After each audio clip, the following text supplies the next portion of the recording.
Welcome back to Twin Moons. Since the first video, I thought it would be a good idea to run through some of the content a little more detail. The first element I wanted to discuss was the core student syllabus for the development program. This is accessible through the content page at the bottom here, Development Programs Core Student Syllabus. And when you click on that, this development program summary or syllabus will appear. Looking at the syllabus itself on spirituality and consciousness, you'll notice that there's a universal copyright authority here. That really just means that this content is freely distributable as long as you make reference to myself and or the website. The pack contains a brief welcome for everyone and the aims of the program, which is around flexible learning. Syllabus is made up of a number of modules. Each module will span one or more sessions. So the first module you have here, which is around the origins of souls, soul groups, and starts with a cosmology model itself, which is loosely aligned with the law of one cosmology model, which has been adapted, if you'd like. It's an adaptation of that model that takes into account some other aspects, but provides a good grounding in terms of what the world may look like, what the origins of the universe, big topics, the origins of individuals and soul groups. In my experience, that's a two-session, at minimum, two-session topic, and each session is usually 2 hours. Then we go into detail about souls and soul fractals, which is a multidimensional conversation around the fact that time doesn't exist and there is only now. But we are multidimensional beings, and that means that we can be literally in multiple places at the same time.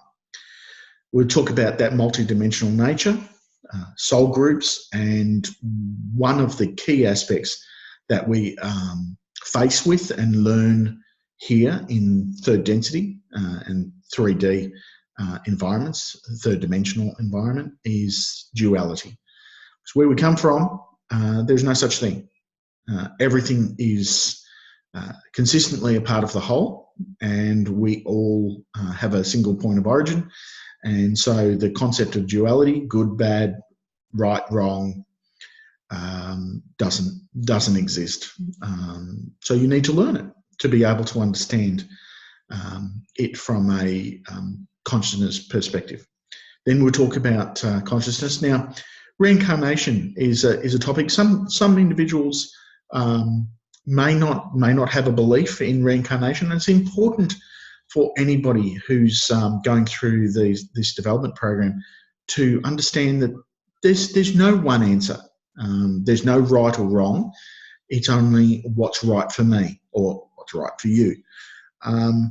The premise is where I always encourage all students to use your discernment to pick and choose what resonates with you, and really to attempt to not judge the material, just to feel into whether it resonates with you or not. Reincarnation is a cornerstone of most spiritual programs. However, it's not essential that all students must have a belief in reincarnation. As long as you can understand the concept and that you don't judge others for their beliefs, then they won't judge you if you don't have a belief in reincarnation. It may not be essential in this life for you to have any such belief. And who are we, who am I, and any fellow students to do a judgment, to hold a judgment on whether reincarnation is right for you. It may be just a distraction for you. We then look at the energy bodies, the chakra system, the core 7 chakra systems, the energy through the body, chi meridians and dantians or wells of chi energy in the body. Obviously, we're talking about chi, but we're also talking about Reiki energy. We're also talking about prana. We're also talking about source.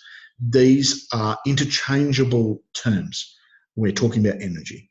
Energy that has a particular function or purpose is energy nonetheless. But we're talking about Qi in particular because some of the teachings that we'll be discussing are related to Qigong, and so Qi is the terminology we'll be using. We then have a look at the chakras from an omnidimensional aspect, or outside of the core 7 chakras, and really be starting to think about, why do we have 7 chakras? Why isn't it 10? Why isn't it 2? What are those 7 chakras' purposes? Why do I need them? Is any one chakra more important than another? They are all equally important, and we'll be going through that in some detail. We'll then be looking at one or more sessions on spiritual hygiene. Hygiene of our spiritual body, spiritual self, and energy bodies is just as important as physical hygiene of your physical body. And so we'll be looking at that and some core practices. I see this as a toolkit that there may be several different tools in the toolkit that really resonate and work well for you. It's more about formulating a regime, formulating a set of practices that you rigorously can adhere to, not a practice because I say it's a good idea, but a practice that feels right for you and consistently sticking to it. So that's really what we're talking about. But we wouldn't be working out in the yard and have mud and grime on our hands and sit down at the table and eat and not expect to get infected. Or if we have a cut or an abrasion, that we wouldn't think that we need to clean it. The same thing is true of our energy bodies. And that's why spiritual hygiene as a topic is very important.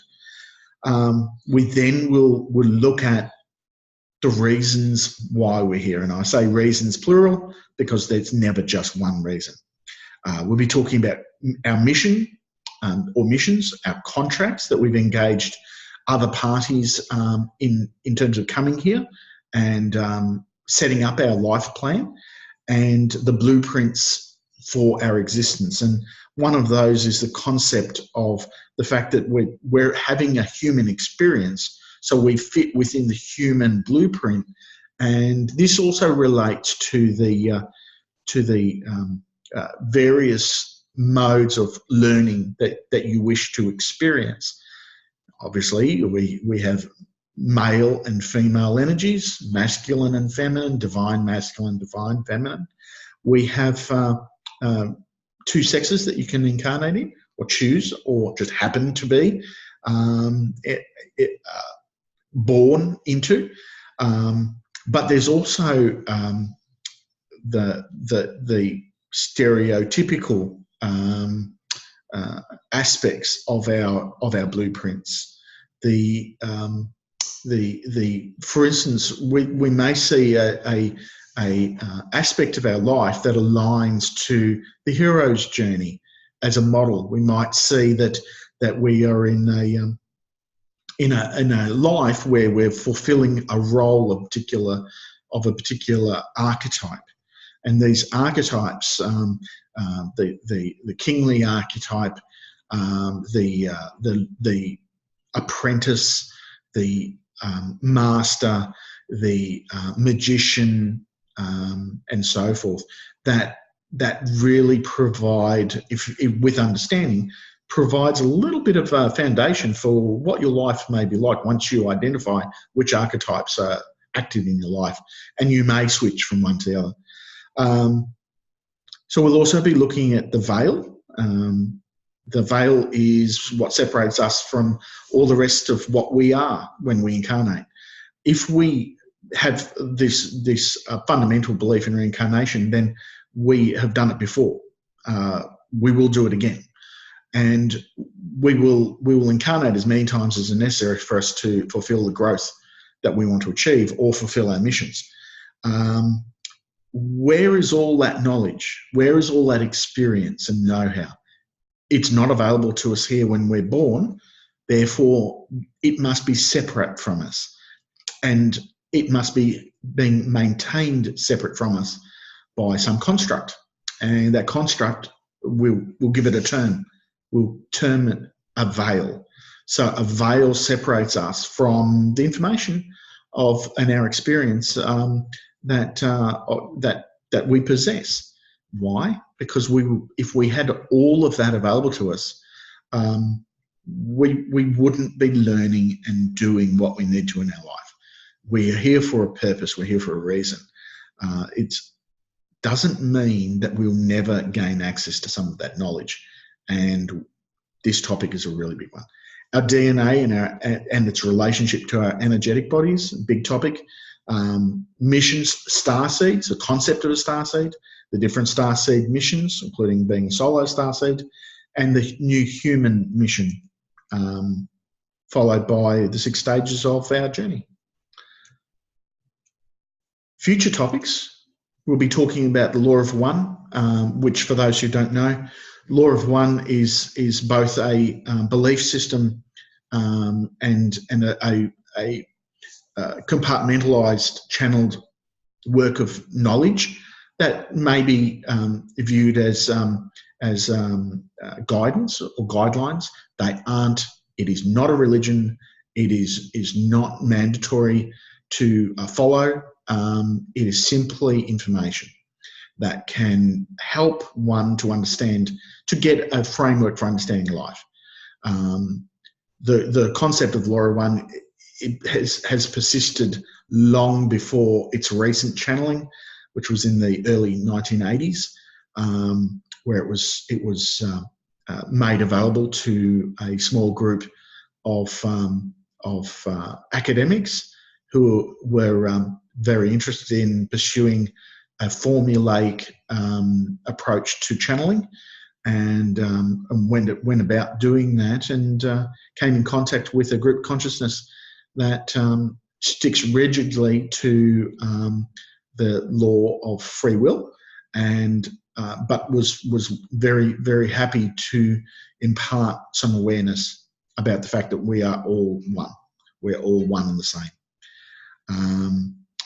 The cycles of growth and the great year cycle, which for those who are aware of the so-called end of the Mayan calendar, which saw 21st of December 2012 as the end of that calendar. It just signified a period of change to a new calendar, and but it does signify that ancient peoples and some modern peoples believe in a cyclic nature of periods of growth and decline. So we'll be talking about that. We're talking about a related concept in the consciousness space at the moment, which is around the concept of ascension. We'll be talking about Gaia as a concept, living a third dimensional life here when we're not 3D entities at all. We will then be looking at a complementary or a parallel program called the Trinity Stars program. We'll have a bit of an introduction into that. Activities around using, feeling, and exercising energy.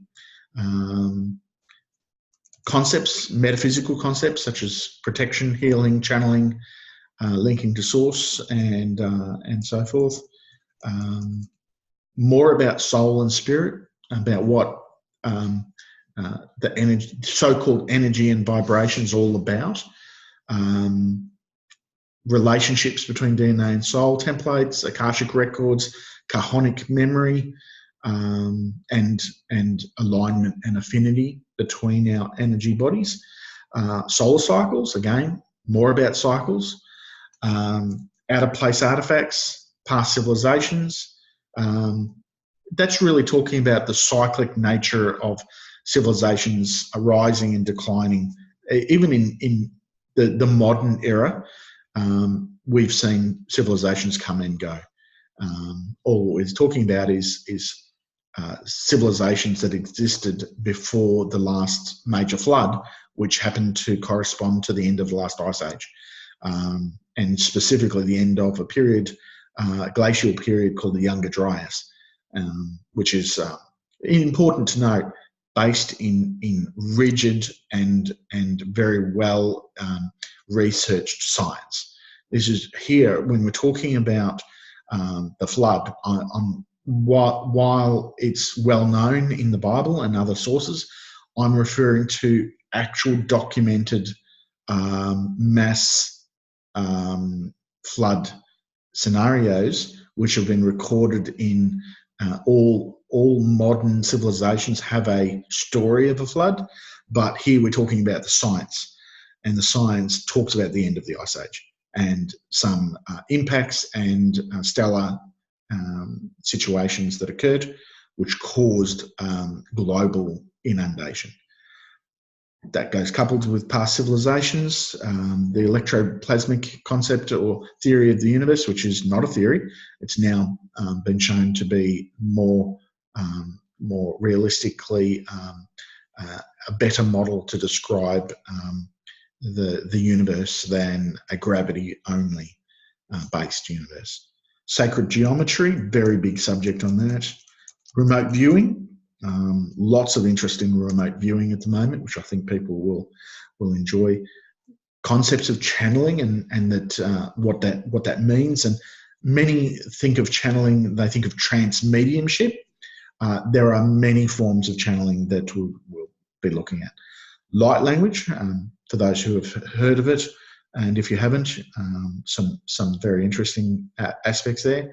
And then we'll be talking about sources of channeled information, the law of one materials through the Ra or group itself, Brad Johnson's channeling of Adronis of Sirius, Cryon, the Palladians channeled by Barbara Marciniak, the Palladians channeled by Danny Searle,